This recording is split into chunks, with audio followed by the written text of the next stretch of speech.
إلى موضوع آخر الآن، وبعد توقيف صاحب مؤسسة الوعد الصادق صالح مولاي في تمنفوست شرقي العاصمة، وهذا بعد صدور حكم غيابي ضده ب10 سنوات سجنا نافذا، تعالت أصوات تنسيقية ضحايا الوعد الصادق للمطالبة بمستحقاتها المسلوبة منها. سيد أحمد هديب.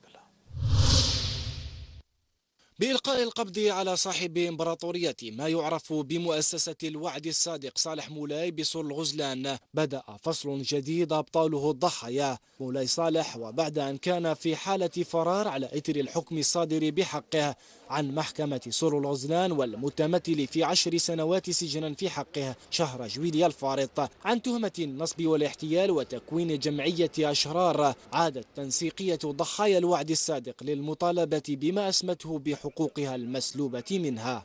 المطلب الأساسي هو يعني استرجاع أموالنا، والأمل الوحيد اللي راهو عندنا هو الأملاك المحجوزة، لأن هذا مولاي صالح باش يجي يقول لك هاك يعني أموال تاعك يعني ساعة نصاب ما يرجعش دراهم.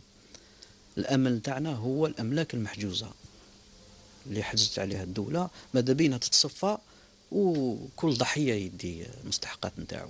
تنسيقية ضحايا الوعد الصادق اعتبرت أن الحكم الذي صدر في حق شركاء صالح مولاي غير منصف ويجب إعادة النظر فيه. أقول وأنصح القضاء أن تعيد النظر في هذه المحاكمة، لأن صالح مولاي قد ألقي عليه القبض من مصادر موثوقة، وأرجو من السلطة أن تلقي القبض يعني على هذا المتهمين الفارين من العدالة. ترقب وانتظار لا يزال يعيشه ضحايا الوعد الصادق، وكلهم أمل على أن ترجع لهم أموالهم في أقرب الأجال مع كشف حقيقة الوعد الصادق ومن يقف وراءه.